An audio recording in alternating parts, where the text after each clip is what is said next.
Bismillah, Assalamualaikum warahmatullahi wabarakatuh. Alhamdulillahirabbil alamin, wassalatu wassalamu ala asyrafil anbiya'i wal mursalin wa ala alihi wasyahbihi ajmain. Amma ba'du.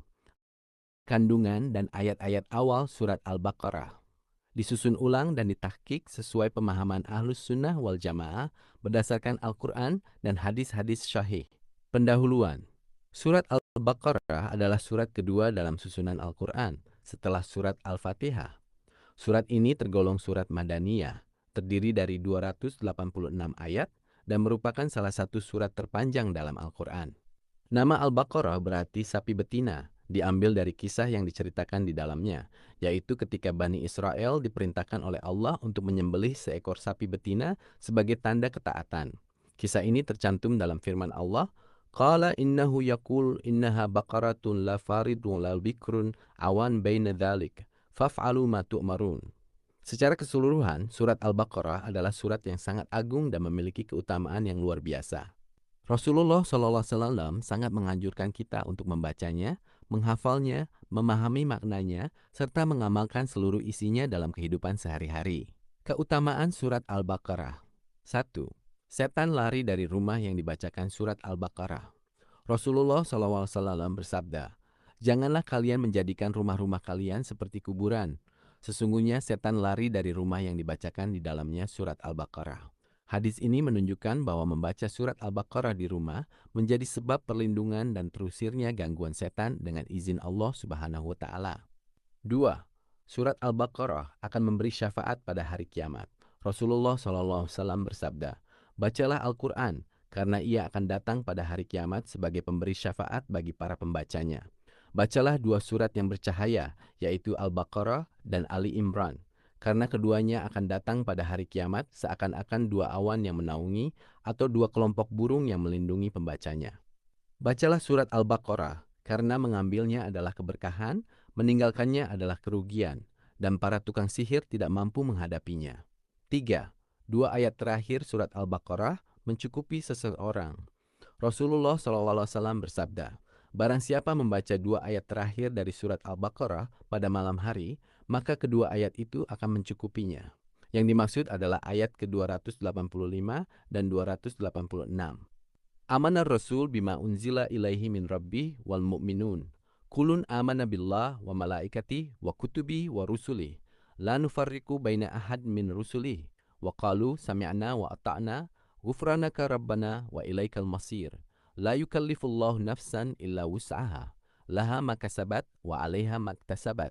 Rabbana la tu'akhidna in nasina au akhta'na.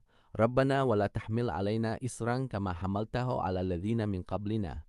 Rabbana wala tuhammilna akal sidunganya kam kap sinam abir gani jadi gama marat tat indu paminan taka unai mintrom mala taqat janana bihi wa'fu anna waghfir lana warhamna anta maulana fansurna ala qaumil kafirin. Keutamaan ayat kursi. Qs Al-Baqarah 255. Ayat kursi adalah ayat yang paling agung di dalam Al-Quran. Dari Ubay bin Ka'am radhiyallahu anhu, Rasulullah SAW pernah bertanya, "Wahai Abul Munzir, tahukah engkau ayat manakah dalam kitabullah yang paling agung?" Ubay menjawab, "Allah dan Rasulnya lebih mengetahui." Namun kemudian ia menyebutkan ayat kursi. Maka Rasulullah SAW bersabda, "Semoga ilmu menyenangkanmu, wahai Abul Munzir." Ayat kursi. Allah la ilaha illa huwal hayyu qayyum, la ta'khudhuhu sina wala naum, lahu ma fis samawat wa ma fil ardu. Man dhal ladzi yashfa'u 'indahu illa bi'idnih, ya'lam ma baina aydihim wa ma khalfahum, wa la yuhitun bi syai'in min 'ilmihi illa bima syaa. Wasi'a kursiyyu baizarat ngaum bertenaga sam 140 dan hajur ketika mau magafistan. Samawat wal arda wa la ya'udu hifdhuhuma wa huwal aliyyul azim. Keutamaannya, setelah sholat fardu, Rasulullah SAW bersabda, "Barang siapa membaca ayat kursi setiap selesai sholat wajib, maka tidak ada yang menghalanginya masuk surga selain kematian." Sebelum tidur, dari Abu Hurairah radhiyallahu anhu, ketika ia menjaga harta zakat di bulan Ramadan, setan berkata kepadanya, "Jika engkau membaca ayat kursi ketika hendak tidur, Allah akan menjagamu dan setan tidak akan mendekatimu hingga pagi." Ketika hal ini diceritakan kepada Nabi SAW, beliau bersabda, "Ia telah berkata benar kepadamu, padahal ia adalah pendusta." Kandungan surat Al-Baqarah, surat ini menjadi landasan utama dalam memahami ajaran Islam, mencakup 1. Akidah, menjelaskan rukun iman secara lengkap, iman kepada Allah, malaikat, kitab-kitab, rasul-rasul, hari akhir, dan takdir.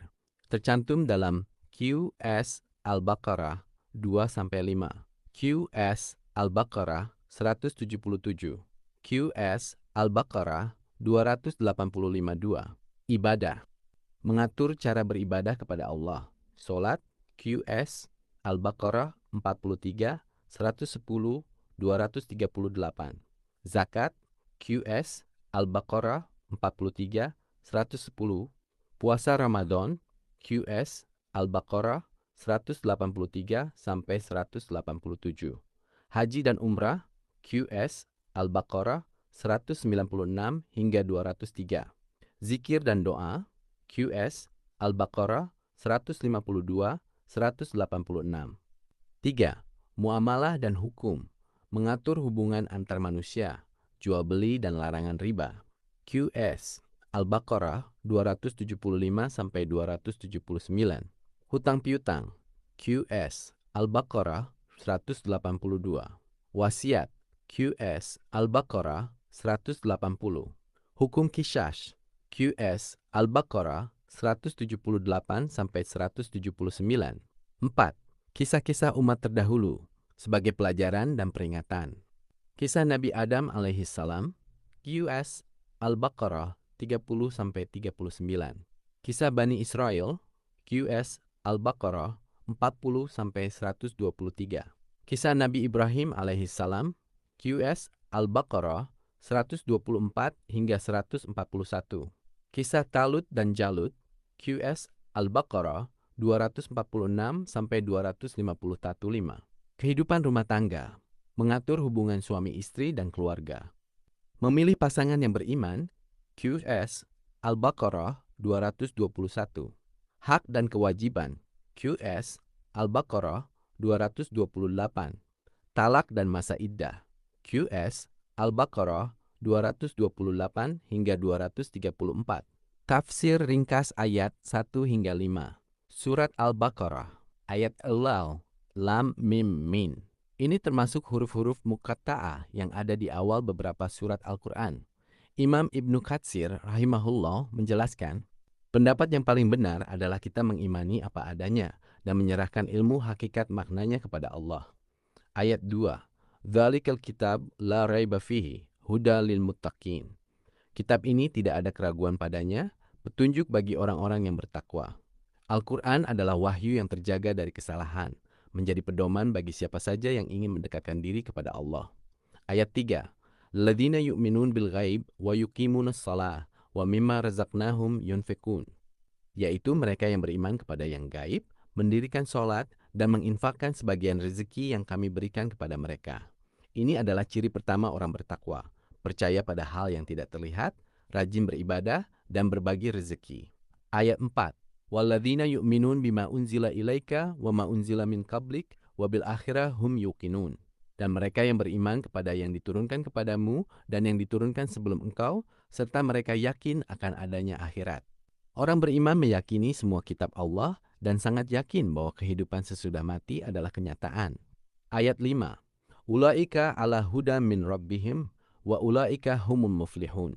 Mereka itulah yang mendapat petunjuk dari Rabb mereka dan mereka itulah orang-orang yang beruntung. Inilah hasilnya, mendapatkan petunjuk hidup dan keberuntungan sejati di dunia serta di akhirat. Penutup, surat Al-Baqarah adalah surat yang sangat agung, memuat segala aspek kehidupan, dari akidah hingga hukum keluarga. Keutamaannya sangat besar, mengusir setan, memberi syafaat, dan menjadi perlindungan bagi pembacanya. Maka, marilah kita jadikan surat Al-Baqarah sebagai bacaan rutin di rumah, mempelajari maknanya, serta mengamalkan isinya sesuai tuntunan Rasulullah SAW dan pemahaman Ahlus Sunnah wal Jamaah. Demikianlah pembahasan kita kali ini yang bersumber dari buku berjudul Dahsyatnya Amalan Zikir dan Doa, karya Dr. Randus H. Hasanadi Badni, CH. M. Hum. Terima kasih atas segala perhatiannya dan mohon maaf sebesar-besarnya apabila terdapat kekeliruan atau kekurangan dalam penyampaian tadi. Semoga apa yang telah kita sampaikan ini membawa manfaat, menambah wawasan ilmu, dan menjadi amal yang diridai Allah Subhanahu wa Ta'ala bagi kita semua. Semoga Allah Subhanahu wa Ta'ala menerima segala amal kita serta melimpahkan rahmat, keberkahan, dan kebaikannya kepada kita sekalian. Jangan lupa dukung konten ini dengan cara like, share, berikan komentar, dan subscribe agar semakin banyak saudara kita yang turut mendapatkan kebaikan dan ilmu yang bermanfaat. Sebagai penutup, marilah kita panjatkan doa kafaratul majelis agar segala kekurangan, kelalaian, lupa, maupun salah ucap selama pertemuan ini dihapuskan dan dimaafkan oleh Allah Subhanahu wa Ta'ala. Subhanakallahumma wa bihamdik, asyhadu an la ilaha illa anta, astaghfiruka wa atubu ilaik. Assalamualaikum warahmatullahi wabarakatuh.